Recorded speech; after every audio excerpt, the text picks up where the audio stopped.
finally took my dream bike out on a proper beat down ride, and I got a lot to say about this thing.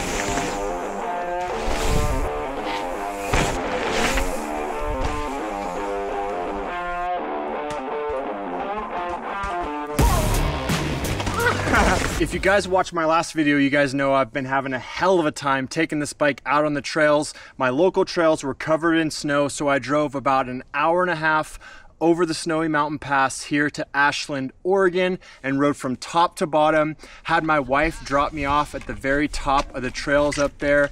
Bye, love you. So I was smashing all the way downhill, mostly downhill riding, which is kind of what I built this bike for, but I did have my chance to do a couple climbs, and that's when I ran into a couple serious issues. But let's start on the good note. I'm just gonna go over from top to bottom this build, each part and component, and how it performed, because the whole purpose of this dream build series was building a dream bike, my first time ever doing it, and really finding out if it was actually worth it.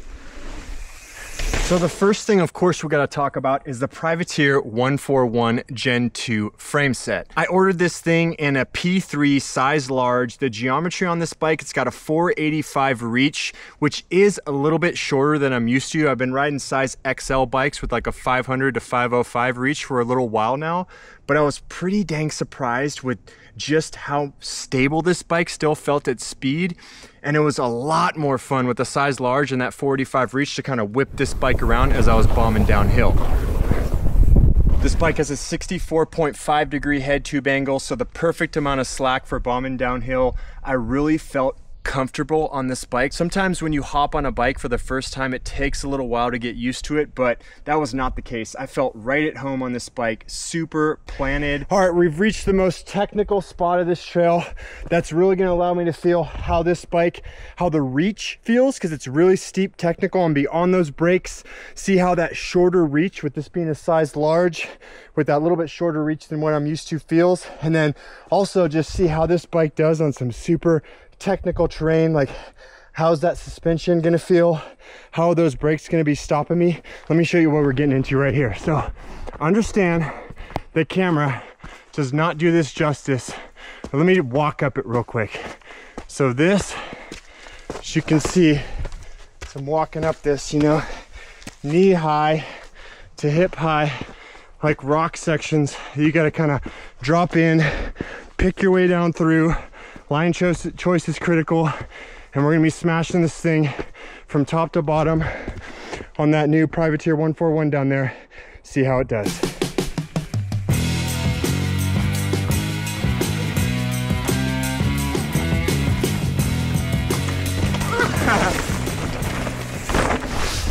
Trying something a little different on this video, something a little different for mountain bike YouTube, using like no chesty POV style footage or very minimal. Instead, I'm doing these third-person shots, running up and down the trails, setting up the camera. It's definitely a lot more work doing it this way, so leave a comment down below. Let me know if it's worth it, if you guys appreciate these angles, me kind of showing you the trails at a little bit, I think, better perspective. Look forward to hearing from you. Comment now. Oh, I almost forgot to mention, throughout this video, I was testing out this new HoverAIR Pro Max drone with this beacon and using what they call cycling mode to see how good it could actually follow me and track me down the trails. So that's the drone footage that I'm using throughout this video right here. Bottom line is, I think they still have some quirks to work out. It probably needs to be able to go just a little bit faster to keep up with me if we know when I'm flying down those like high-speed jump trails. But there's other spots on the trail where this thing really impressed me. It actually was doing pretty dang good. I love that top tube, how that top tube gives you plenty of, you know, a really low standover height, so the bike's just kind of easy to whip down around underneath you. Sometimes some bikes will have like a straight top tube that goes right here to the top of the seat tube, and you'll find your knees kind of knocking against the frame when you're really smashing down those steeper trails. So I love the angles on this frame, kind of the way it's set up. Other unique features on this bike is that external cable routing. External cable routing was quiet, didn't hear it rattling at all. The linkage on this bike, you can see this massive rocker link with these huge bearings right here. Felt really good, really stable on the way downhill. On the way uphill, I do have a climb switch on this coil shock, but no bobbing, no issues pedaling on the way uphill. Didn't even have to flip that climb switch. You can see on this bike that it has the flip chip right there for the 29 or the 27.5 inch wheel you can throw on the back. I have it set up with a 29 inch wheel. Another unique thing is it's got this additional flip chip right here, the adjustable rear center. So you can flip that around to make the chainstays longer. You can see I have it in the shorter setting, which gives me 445 mil rear center or chainstay length, and then if I flipped it I can get the 455 chainstay length. So additional little adjustments you can do to this bike. I love that. I'll definitely try it with the mullet setup. I'll definitely try that adjustable rear center and see how it feels with a little bit longer rear center setup. One thing I would like to see on this frame is that you can see right there, it does have the, you know, down tube protection right there, but I would like to see the down tube protection come up just a little bit more, or maybe like some bikes I've seen, they have at least like one little piece right here for, you know, when you throw it over that tailgate pad of your truck, just a little bit of extra protection for the frame. Now you can see on that frame just how beefy those chain stays and those seat stays are. Everything on this bike, you can tell, is just beefed up, really made for that downhill smashing. Like, look at the bridge on that chainstay right there. Super thick, massive. Like, you're not gonna break this frame. This frame is built for, you know, just rowdy, downhill, aggressive, gravity focused riding, which is exactly what I love and why I got this bike. All right, let's move on and cover a couple other things, how this bike performed, things I liked, and then we'll get into the one major issue I had with this bike. Moving on to the wheels, you got the proven carbon enduro wheels. These things are feeling super stable, no flex, nothing but fun on the way downhill. I love the engagement on these, had a nice loud sounding hub. I kind of like those louder hubs. You guys like quiet hubs or loud? I kind of like that zzz, you know, kind of sound, and these definitely have that. For the tires on those proven wheels, I got the Maxxis DHR 2.4 in the rear. This is only the EXO Plus protection. I probably should throw a double down at least on the back so I don't end up getting a pinch flat. And then on the front, I got the Assegai 29 by 2.5, and that's also in the EXO casing. Oh, and both of those are in the Max Grip. So I got the Max Grip right there, plenty soft enough. Wait, is the back the Max Grip? Yeah, Max Grip. Max Grip front and rear, so nice soft compound. I love the DHR2 and the Assegai combo. The only issue I've had with these is with that Max Grip compound, it does wear down pretty quick and you do have to replace your tires, and they're not cheap.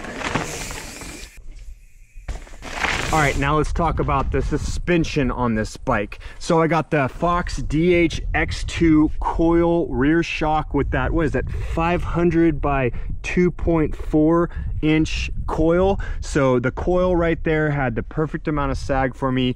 I love the way that felt on the way downhill. Really was super plush, yet still, you know, wasn't blown through that travel too quick. And when I was hitting jumps, really popping off those jumps. So I was loving the way that coil shock felt. And I always worry just a little bit when I take the air shock off of a frame, the air shock that was tuned and designed for that frame, and I put a coil shock on there like this. But I couldn't be happier with the way that coil shock was performing. This coil shock does have a firm switch on it right there, the climb switch, but never even used that on the way uphill. No bobbing, was pedaling pretty good on the way uphill.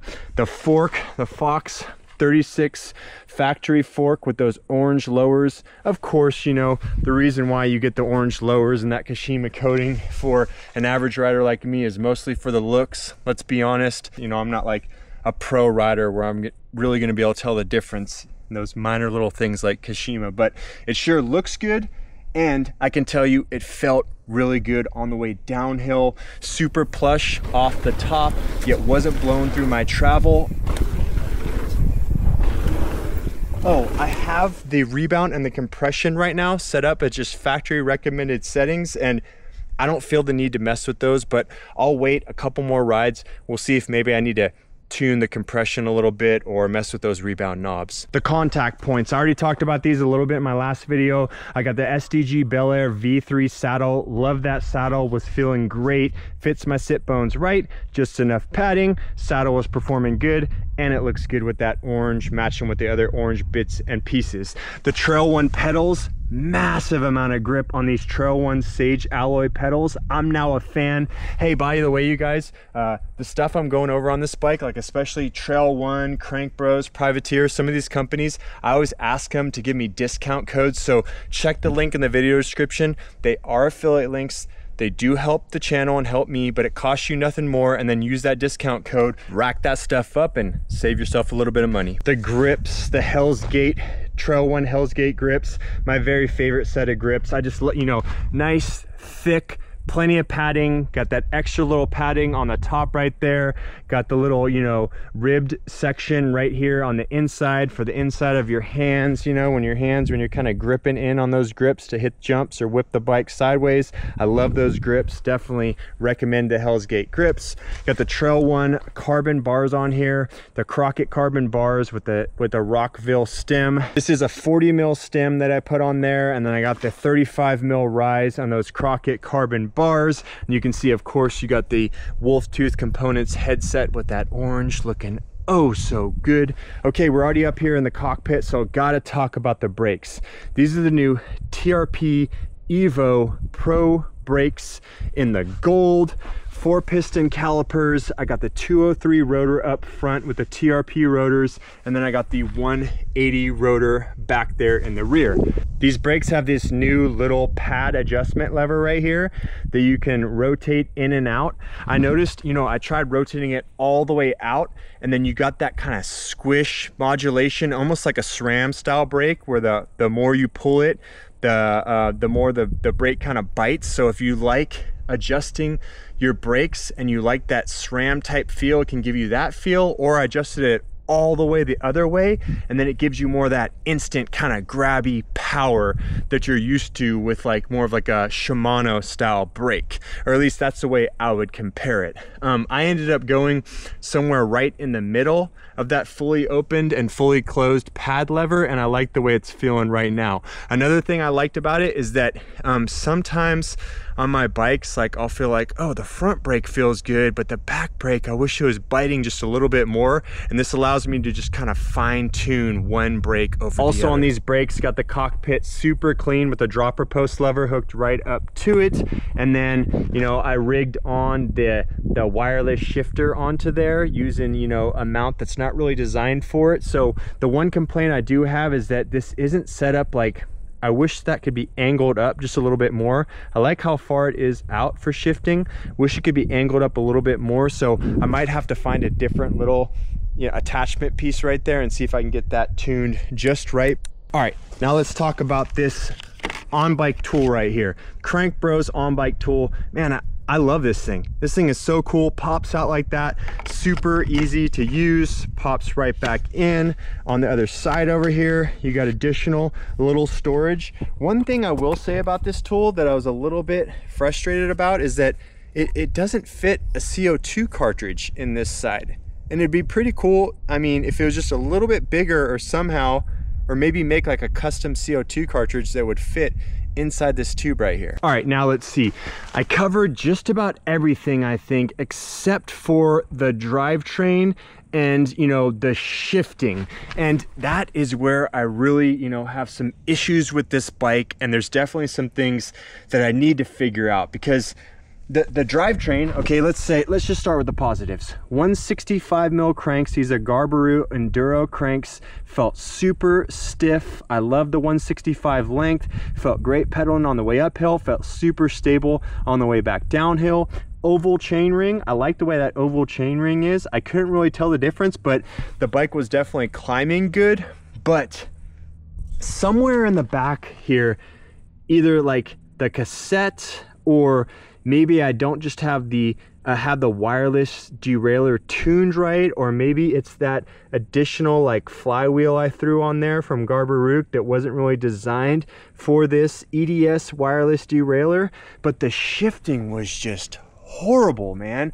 Like, if I kept super light on the pedals, it would shift easily up and down. Actually, it was shifting down the cassette easy no matter what. But if I kept super light on the pedals, it would shift easy up the cassette. But if I put any kind of force into that pedal while I was shifting, it was just grinding, making all sorts of crazy noises, and almost feeling like it was gonna drop a chain. Oh shit, that's not good. It's like when I shift under load, just having issues. Might be something I just can adjust and fix. Might be that I'm just mixing and matching like that Garbaruk cassette with the new Wheeltop wireless shifter. I don't know, man. It was shifting good before this, before I tried to film it just now. Maybe it's camera shy. Now, surprisingly, I had a couple people comment on my last video that the funnest part of building a dream bike like this is the build, and then it's all downhill from there or something, or that like somehow like I wasn't gonna enjoy riding the bike, or I don't really know what those comments were about, man. I freaking love this bike. This bike was so much fun to ride. I'm so glad I did this. Was it worth it? I think absolutely yes.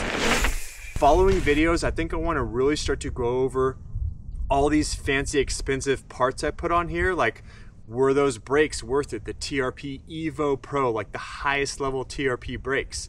Could I have gotten something a lot more affordable? You know, the Kashima on the dropper post, the factory fork, things like that. I don't know. You guys let me know. What do you guys want to see? What questions you guys have about this bike? Leave a comment down below. I'll get back to you guys and make those follow-up videos. But at the end of the day, remember, it's all about getting stoked, going riding, and having some fun, people.